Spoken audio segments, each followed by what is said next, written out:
Yeah, well, that 4 watts is doing alright, man. Yeah, beautiful. Sounding good. Yeah, you're sounding a lot louder than you were earlier. I don't know if you were on a stocky earlier, but no, this audio sounding real nice and punchy. Okay, killing all the other radios. There we go.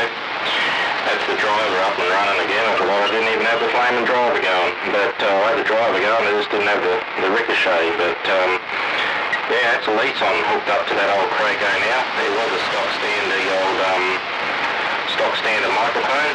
So let's see how that does with the TVs in the neighbourhood now. Breaker. Roger. Yeah, I thought it was a Leeson. It's got the Leeson signature sound, so that's pretty good, man. Yeah, I'm just talking to Madman869. He's on the side. He's on the home base at the moment. So yeah, he's on the channel as well, and I'm not sure if there's anyone else around. So yeah, there you go. Back to you.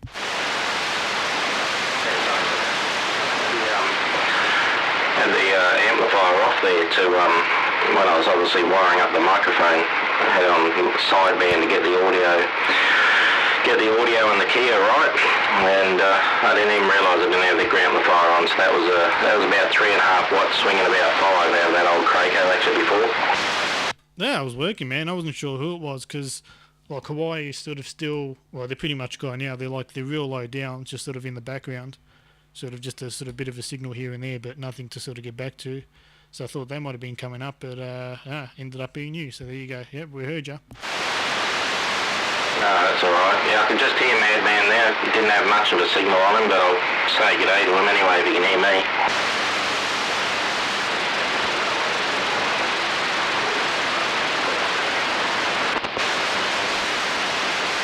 I think he said no worries. It's the only bit I got of that, unfortunately, at the moment. But yeah, I've got a fair bit of northern neighbours, fair bit of Indonesia coming up the rear of the beam at the moment. Damn those boys, damn those boys. I think Madman just brought it up a bit. Yeah, I'm trying. I'm going to try, mate. Yeah, not a problem there, Wombat. Yeah, you come Yeah, see, I got, I don't know if I'm keying on him. See, I got signal 5 at the moment. Every afternoon, or FM Indonesia from 26 to 30 megs up here just kicks in something chronic every afternoon, real bad. So with the beam, I got the beam facing you boys at the moment, so I'm kind of getting a bit up the rear instead of side on. Yeah, you sort of keyed on him a bit there. Yeah, no, I don't think we get I think we get Indonesians. I don't know about FM, but I imagine you'd get it a lot stronger than we would anyway. Yeah, I don't think we normally get it that strong, but then again, I don't know. It just depends where you are. I guess if you're in a good spot, especially where you are, I'd imagine you'd get them pretty strong. Yeah, a bit of salt water. Excuse me, a bit of mangrove around here. So yeah, all this wet weather we've had too certainly grounded out. But no, I got everything grounded pretty well.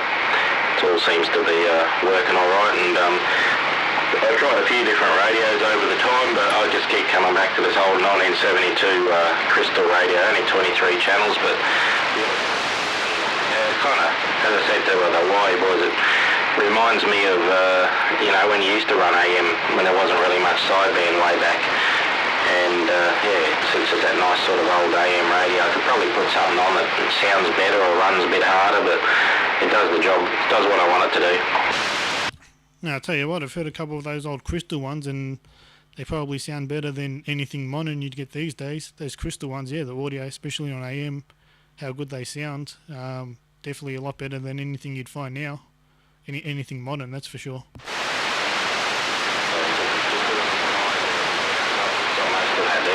It's going to come back up again. I'll just let go of the key. Yeah, up and down a little bit. I can't really do much more, but yeah. I was just saying those old school radios, the old crystal jobs. Yeah, they normally sound better than any of the new stuff. Oh yeah, roger that. Yeah, that's what the old timers like their valve radios. I imagine that's the same deal. Valve radios on the old ham bone side. But what's that meter you got on your Watergate there? Is that one of them LDG? No, that's just a Galaxy DX959. If you ever look at that one, Galaxy DX959. It's the meter in one of those radios there back. Oh, okay, yeah. No, I looked at all those settings on it. I thought it must have been something like an LDG there, but no, it certainly comes up good. I haven't got it. His radio, the old radio I got, doesn't swing. I can see 5 going on the input side, so that's really about it. But yeah, I thought about maybe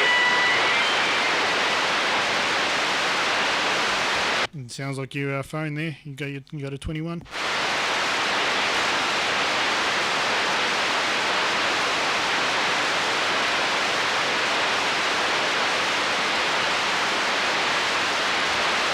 I think he's on the phone.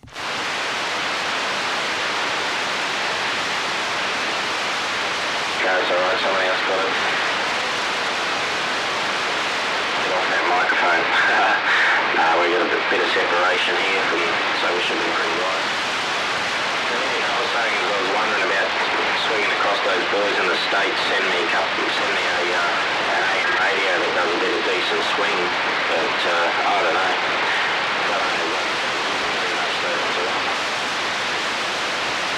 Yeah, I got this one. Yeah, I just did a little work to this anyway. I think it does. I got it set to about 2.5, swinging up to about 8 or 9 anyway, and that that sort of does what you need it to do. So about 2.5 up to about 8 or 9, without really affecting the audio. So, and that's on this one anyway on the Galaxy. So it just depends. I think in the States, I think in the AM ones they use, I think it might be the Cobra 29 or something like that. You can get a lot of swing out of those ones, I believe. They're back. Yeah, I looked up some of those videos there, and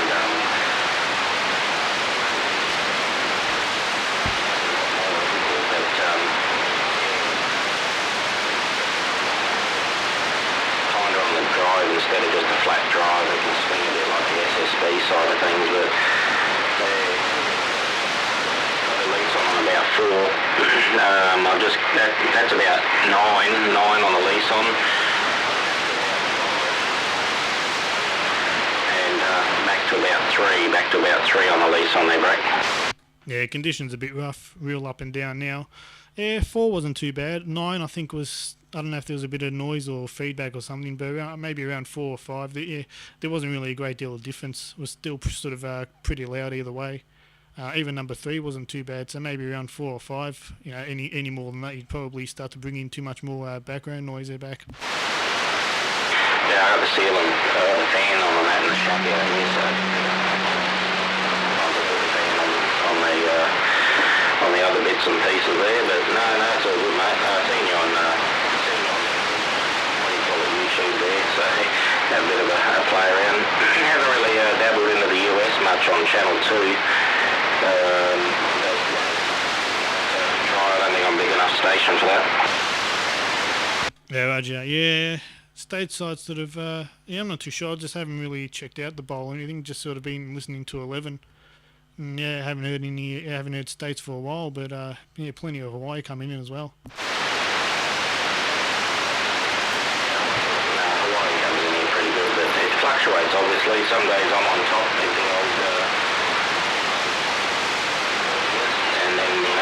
I don't get a look in when it's coming down south like this afternoon.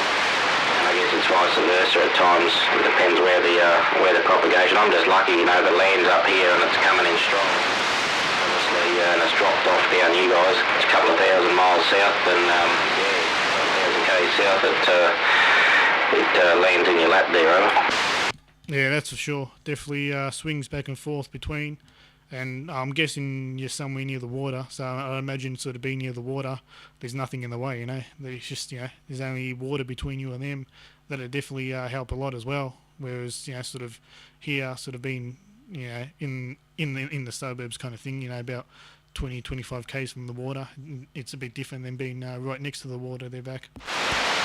Yeah, well, you guys still got a fair chunk of land from Melbourne to shoot across the land before it hits the ocean. I'm only about 2 kilometres or so far at all from the Pacific, so once that first lobe just gets across a little bit of land, it's just straight on the ocean, doesn't slow it up much, that's for sure. But yeah, no, there's just days when the DX comes in and it's good and other days not so good, but yeah.